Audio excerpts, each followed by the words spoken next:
नमस्कार, स्वागत है आप सभी का एबी स्टार न्यूज में और मैं हूं आपके साथ जुबैर चौधरी। वक्त तो चला अपना उत्तर प्रदेश का, जहां सबसे पहले बात करेंगे निकाय चुनाव में सीएम योगी आदित्यनाथ की। बता दें कि बलरामपुर में मुख्यमंत्री योगी आदित्यनाथ ने जनसभा को संबोधित किया।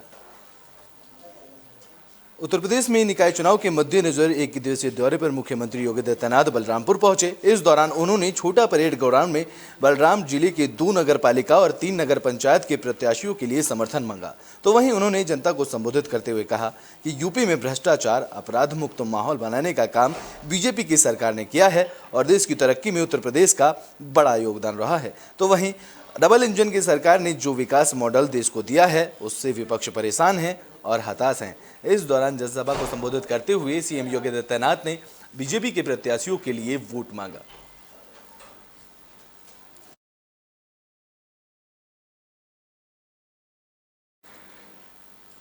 तो बुलेटिन में बात अब देवरिया की कर लेते हैं, जहां उत्तर प्रदेश के उप मुख्यमंत्री ब्रजेश पाठक नगर निकाय चुनाव के कार्यक्रम के लिए देवरिया पहुंचे। देवरिया में निकाय चुनाव को लेकर प्रचार प्रसार तेज हो गया है। इस मौके पर उत्तर प्रदेश के उप मुख्यमंत्री ब्रजेश पाठक देवरिया पहुंचे, जहां उन्होंने नगर निकाय चुनाव के लेकर कार्यक्रम में मुख्य अतिथि डिप्टी सीएम के तमाम बीजेपी के कार्यकर्ताओं ने फूल माला पहनाकर जोरदार स्वागत किया और इस कार्यक्रम में हजारों की संख्या में लोगों की भीड़ मौजूद रही। तो वहीं इस दौरान उन्होंने विपक्ष पर जमकर तंज कसा। इस दौरान डिप्टी सीएम ने कहा कि दुनिया में के पैमाने में आज भारत की चर्चा मोदी जी के नेतृत्व में हो रही है, जहां भारत ने ब्रिटेन को पछाड़कर दुनिया की 5वीं बड़ी अर्थव्यवस्था बन गया है। तो वहीं उन्होंने कहा कि देवरिया में सभी नगर पंचायतों के हमारे अध्यक्ष पद के प्रत्याशी और सभासदों को कमल चुनाव के चुन का बटन दबाकर आप जिताएं, तभी सभी योजनाओं का हम धरातल पर उतार पाएंगे। उन्होंने कहा कि हमारे प्रत्याशियों को वोट दिया जाए, इसके बाद ही सभी काम धरातल पर उतार आएंगे। जिस तरीके से प्रधानमंत्री नरेंद्र मोदी और योगी आदित्यनाथ की वजह से नेतृत्व में यूपी सरकार की तरफ से काम किए जा रहे हैं, उस तरीके से नगर निकाय चुनाव में भी लोगों का समर्थन बीजेपी को मिल रहा है।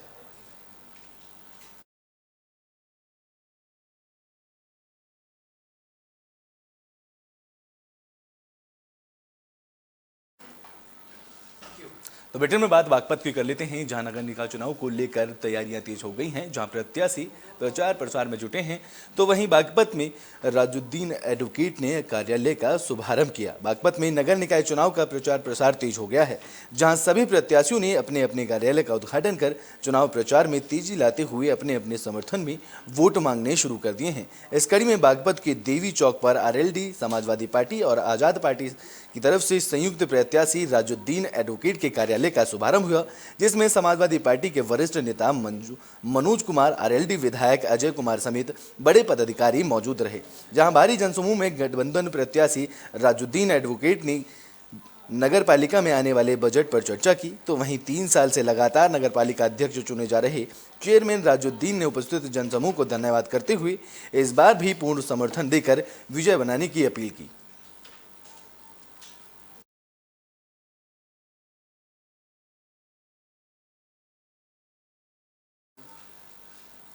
तो बुलेटिन में बात फर्रुखाबाद की कर लेते हैं, जहां बीजेपी कार्यालय का उद्घाटन हुआ, लेकिन बीजेपी कार्यालय से संबंधित व्हाट्सएप स्टेटस वायरल हुआ। बता दें कि फर्रुखाबाद में निकाय चुनाव को लेकर बीजेपी कार्यालय का उद्घाटन हुआ, तो वहीं इस कार्यालय का उद्घाटन में खुलेआम आचार संहिता की धज्जियां उड़ाई गई।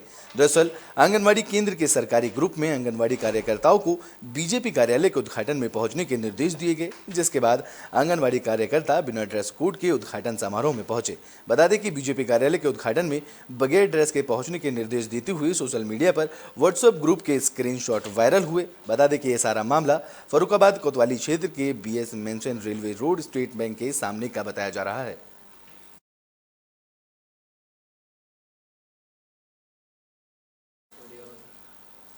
तो बुलेटिन में बात अब फिरोजाबाद की कर लेते हैं, जहां पुलिस की तरफ से निकाय चुनाव को सही ढंग से कराने के लिए लोगों से अपील की गई है। इसी कड़ी में एसडीएम और एसपी ने सभासदों के साथ बैठक की। बता दें कि फिरोजाबाद जिले में निकाय चुनाव को लेकर एसडीएम और एसपी ग्रामीण ने थाने में नगर पालिका के अध्यक्ष पद के प्रत्याशी और सभासद पद के प्रत्याशियों के साथ बैठक की। इस दौरान चुनाव को निष्पक्ष और शांतिपूर्ण ढंग से संपन्न कराने के निर्देश दिए गए। तो वहीं एसपी ग्रामीण रणविजय सिंह और एसडीएम विवेक कुमार मिश्रा ने कोतवाली परिसर में नगर पालिका, नगर पंचायत के अध्यक्ष और सभासदों की मीटिंग कर उन्हें आचार संहिता के तहत कार्य करने के दिशा निर्देश दिए। इस दौरान अधिकारियों ने नियमों की अनदेखी और उल्लंघन करने वाले लोगों पर सख्त कार्रवाई करने की चेतावनी भी दी। देखिए, आज हमारे सहयोगी साथी एसडीएम साहब, सीओ साहब और बाकी जो इस पूरे थाने के हमारे सभी अधिकारी इनके साथ हम लोगों ने आज जो यहाँ पे जो स्थानीय नगर पालिका परिषद का चुनाव है उसके सभी उम्मीदवारों के साथ बैठ के उनके समर्थकों के साथ बैठ कर के चुनाव आचार संहिता का अनुपालन कैसे सही तरीके से हो इसके बारे में चर्चा की। हालांकि विभिन्न स्तरों पे मॉडल कोड ऑफ कंडक्ट के बारे में सबको पहले से अवगत कराया गया है, लेकिन उसमें जो कानूनी प्रावधान है उल्लंघन के बाद क्या क्या कार्रवाई हो सकती है और कैसे हम लोग आपसी सामंजस्य बनाकर निर्भीक और निष्पक्ष माहौल बनाकर भयमुक्त माहौल बनाकर कैसे चुनाव संपन्न कराया जाए इसके बारे में सबसे चर्चा किया गया और सभी ने यहाँ पर सहयोग करने का वादा किया है। बहुत स्पष्ट शब्दों में बता दिया गया है कि किसी भी तरह के कार्य जो नियम विरुद्ध होंगे उसमें उनके खिलाफ कार्रवाई की जाएगी और ये सुनिश्चित किया जाएगा। थाना सिकोहाबाद पर यहाँ से संबंधित जितने प्रत्याशी हैं उनकी एक बैठक बुलाई गई है। आचार संहिता के विषय में इनकी एक बैठक अलग से तहसील कार्यालय में की जा चुकी है। उसके उपरांत आज पुलिस के साथ में एक बैठक इसलिए करी गई है जिससे चुनाव शांतिपूर्ण ढंग से संपन्न हो और सभी को जो एजेंट बनाने की प्रक्रिया है, आचार संहिता के नियम हैं उनके विषय में और शांति व्यवस्था के साथ अपना प्रचार करने के बारे में विस्तार से बता दिया गया है। अब यदि इसके बाद भी कोई आचार संहिता का उल्लंघन आज का कार्य करता है तो उसके विरुद्ध जो नियमानुसार कार्रवाई होती है वो की जाएगी। इस संबंध में सभी को अच्छे से संदेश दे दिया गया है और उम्मीद है कि सभी प्रत्याशी इसका पालन करेंगे और अच्छे से चुनाव। देखिए, आज हमारे सहयोगी साथी एसडीएम साहब, सीओ साहब तो बुलेटिन में बात सिद्धार्थनगर की कर लेते हैं, जहां प्राथमिक विद्यालय में वार्षिक कार्यक्रम का उद्घाटन हुआ। इस दौरान सभी छात्र छात्राओं को सम्मानित किया गया। बता दें कि सिद्धार्थनगर के उच्च प्राथमिक विद्यालय के वार्षिक उत्सव कार्यक्रम का आयोजन किया गया। इस कार्यक्रम में teachers self care team Siddharthnagar के तत्वाधान में हुए विद्यालय विकास बच्चों के नामांकन और ठहराव पर विशेष जोर दिया गया, जहां सम्मान समारोह में अतिथियों को सम्मानित करने के साथ ही विद्यालय के छात्र छात्राओं को भी सम्मानित किया गया। इस दौरान प्रधान अध्यापक अनिल त्रिपाठी ने बताया कि मैं चाहता हूं कि इस तरह के कार्यक्रम हमेशा चलते रहें और विद्यालय के बच्चों को एक सीख मिले, जिससे बच्चे आगे चलकर जिले का नाम रोशन करें। है कि बेसिक शिक्षा परिषद द्वारा संचालित जो हमारे परिषदीय विद्यालय हैं उन विद्यालयों में जो अध्ययनरत बच्चे हैं उन बच्चों का पठन पाठन के साथ साथ सर्वांगीण विकास हो और उसी के क्रम में मेरा ये प्रयास है कि सभी बच्चों के साथ साथ जो अंतिम व्यक्ति का बच्चा है वो अंतिम व्यक्ति का बच्चा हमारे परिषदीय विद्यालय से जुड़े। साथ ही हम उन अभिभावकों से भी अनुरोध करना चाहेंगे जिनके बच्चे परिषदीय विद्यालयों में पढ़ते हैं और वो अभिभावक अपने बच्चों को या बच्चे और उन अभिभावकों का सामंजस्य ठीक नहीं होता। पूर्व माध्यमिक विद्यालय कटेश्वर नाथ के प्रांगण में यह कार्यक्रम जो इसके प्रधानाध्यापक श्री अनिल कुमार त्रिपाठी जी के द्वारा संचालित किया गया है। इस कार्यक्रम के माध्यम से समाज को इन विद्यालयों से जोड़ना, उनके समक्ष यह आदर्श रखना कि किस प्रकार से क्या शिक्षा दी जा रही है इन विद्यालयों में। यह सिर्फ एक वार्षिकोत्सव का कार्यक्रम नहीं था, अपितु इसके माध्यम से बच्चों की प्रतिभा को या जो उनके प्रतिभा में जो निखार आया है इन अध्यापकों के प्रयास से समाज को वह दिखाना है। तो ब्रिटेन में बात अब महोबा की कर लेते हैं, जहां एसपी अपर्णा गुप्ता के नेतृत्व में पुलिस कर्मियों को बलवा ड्रिल अभ्यास की ट्रेनिंग दी गई। बता दें कि महोबा के नगर निकाय चुनाव को लेकर एसपी अपर्णा गुप्ता की तरफ से परेड की सलामी ली गई, जहां परेड के दौरान पुलिस कर्मियों की शारीरिक दक्षता, आधुनिक वेपन सिखलाई और बलवा ड्रिल का अभ्यास कराया गया। तो वहीं एसपी अपर्णा गुप्ता की तरफ से पुलिस लाइन परिसर का निरीक्षण किया गया। बता दें कि जिले में होने वाले आगामी नगर निकाय चुनाव को लेकर निष्पक्ष और सकुशल मतदान संपन्न कराने के लिए निर्वाचन ड्यूटी में लगे पुलिस बल के पुलिस कर्मियों को ब्रीफिंग दी गई। साथ ही ड्यूटी के दौरान अनुशासन बनाए रखने के साथ साथ संबंधित अधिकारियों को जरूरी दिशा निर्देश दिए गए।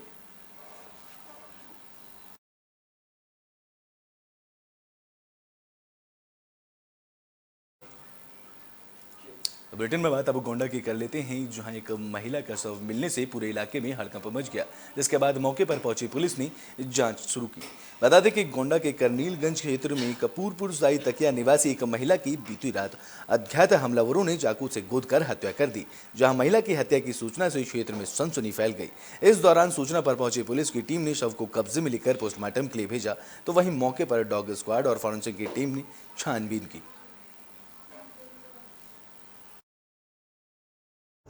जनपद गोंडा थाना कर्नलगंज 28 अप्रैल की ये रात्रि के समय एक जो है मैजापुर स्टेशन के पास एक महिला का शव मिला है। इसके संबंध में जो स्थिति स्पष्ट हुई है ये है कि एक श्रीमती सूफिया नाम की महिला है, अपने घर से, जो साई तकिया की रहने वाली थी, अपने घर से ये मैजापुर दवा लेने आई हुई थी। जब घर नहीं पहुंची तो परिजनों ने इसकी तलाश की, तो ये मैजापुर स्टेशन के बगल में एक सड़क के किनारे इसके गन्ने के खेत में की डेड बॉडी मिली है। इसमें जो है मौके पर थाना अध्यक्ष प्रभारी निरीक्षक कर्नलगंज, क्षेत्राधिकारी कर्नलगंज सहित सभी उच्चाधिकारियों ने भ्रमण किया मौके पर। फील्ड यूनिट डॉग स्क्वाड के द्वारा घटनास्थल का जायजा लिया गया है। अभी शव को कब्जे में लेकर के पंचायतनामा पोस्टमार्टम की कार्रवाई के लिए भेजा गया है और परिजनों से तहरीर प्राप्त की जा रही है और इसमें पुलिस अधीक्षक महोदय के निर्देशानुसार कई टीमें लगाई गई हैं और इसमें शीघ्र ही घटना का अनावरण करते हैं। इसमें जो भी संलिप्त हैं उनको गिरफ्तार करके जेल भेजा। सर, जो महिला का शव मिला है उसके चेहरे पर क्या कहीं चोट के निशान वगैरह कुछ? हाँ, चेहरे में चोटें हैं। फील्ड यूनिट के द्वारा चोटों का निरीक्षण किया गया है और उसको गहराई से देखा गया है। तो बुलेटिन में बात शामली की कर लेते हैं, जहां अज्ञात चोरों की तरफ से दिन दहाड़े व्यापारी के घर चोरी की वारदात को अंजाम दिया गया, जिससे पूरे इलाके में हड़कंप मच गया। बता दें कि शामली शहर के मोहल्ला हलवाई हट्टा में दिन दहाड़े व्यापारी के मकान में घुसकर अज्ञात चोरों ने लाखों के रुपए की कीमत के सोने चांदी के जेवरात और हजारों रुपए की नकदी चोरी कर ली। जहां दिन दहाड़े हुई चोरी की घटना से पूरे इलाके में हड़कंप मच गया। इस दौरान मौके पर पहुंची पुलिस ने घटनास्थल का मुआयना किया और जल्द ही घटना का खुलासा करने का आश्वासन दिया। सर, हम सब, हमारे परिवार में मेरी मदर, मेरी मिसेज और मैं करीबन 8:30 या 9 बजे करीब अपना ड्यूटी पे चले जाते हैं सभी। मेरी मिसेज टीचर है, मैं मार्केट में जाता हूँ, मेरी मम्मी बैठते हैं शॉप पे और 9 बजे से हमारा मकान करीबन 1:30 बजे तक बंद रहता है। 1:30 बजे मैं अपने बच्चों को लेके आता हूँ। उसके बाद मैं अपने बच्चों को लेके आया स्कूल से, ताला खोला। ताला खोलने के बाद मुझे गेट अंदर से लॉक मिला। उसे काफ़ी प्रयास के बाद खुला नहीं। मैंने मम्मी को फ़ोन किया कि मम्मी आप गेट अंदर से बंद करेगी, कहने नहीं भाई। तो फिर मैंने अपने लड़के को बराबर में चाचा के मकान से भेजा। उसने अंदर जाके उस कुंडे को खोला। कुंडा खोलने के बाद जैसे मैंने मकान में एंट्री करी तो मैंने अलमारी अपनी टूटी पाई, वहाँ से सारा सामान गया। करीब कितने रुपए का नुकसान हुआ है जी? 2-3 हज़ार रुपये तो जी नकद गए और ज्वेलरी का मुझे कुछ पता नहीं। ज्वेलरी की लगभग कीमत कितनी होगी, कितने वजन हो, कुछ इस तरह? इसके बारे में कोई आइडिया नहीं, तो घर वालों से बात करके पता लगेगा। क्या क्या गया है ज्वेलरी में, क्या क्या रखा था? उसमें गोल्ड की सभी चीज चली गई जी। कितनी चीजें थी? नथ होगी जी, टीका हो गया, चैन होगी, मम्मी के कड़े हो गए। करीब कितना तोला सोना होगा? उसका आइडिया जी 4-5 तोले से ऊपर ही होगा। और चांदी? चांदी काफी चीजें, चांदी के सिक्के थे, कटोरियाँ थी, गिलास थे। करीब कितनी होगी चांदी? चांदी की आधी किलो के आसपास तो होगी। बाकी तो सही जानकारी घर से ही पता लग पाएगी सर।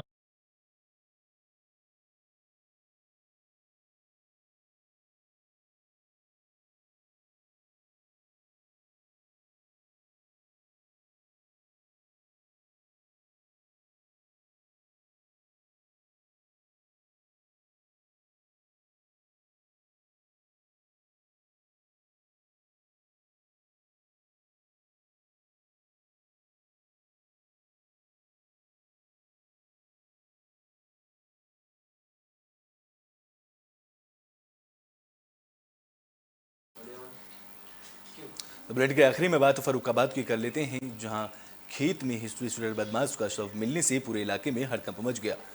बता दें कि फर्रुखाबाद में हिस्ट्री स्टूडेंट बदमाश का शव संदिग्ध परिस्थितियों में खेत में मिला, जिसके बाद पूरे इलाके में हड़कंप मच गया। बता दें कि हिस्ट्री स्टूडेंट बदमाश पर करीब 2 दर्जन से अधिक मामले दर्ज हैं, जहां परिजनों ने गांव के लोगों पर ही हत्या का आरोप लगाया, जिसके बाद सूचना मिलने पर मौके पर पहुंची पुलिस ने जांच पड़ताल शुरू की। बता दें कि ये मामला थाना नवाबगंज क्षेत्र के बाबूराव गांवपुर का बताया जा रहा है। मामला ये तो इन्हें मने कर रहे गाँव मत जाओ, तो सुग्रीव ने छोटे ने बुलाओ जबरदस्ती तिलक में। फिर क्या हुआ? इनसे पुरानी दुश्मनी चलती भाई थे। तो यूपी का बुलेटिन अपने उत्तर प्रदेश में अभी के लिए इतना ही। देश और दुनिया की तमाम खबरों के लिए देखते रहें एबी स्टार न्यूज़।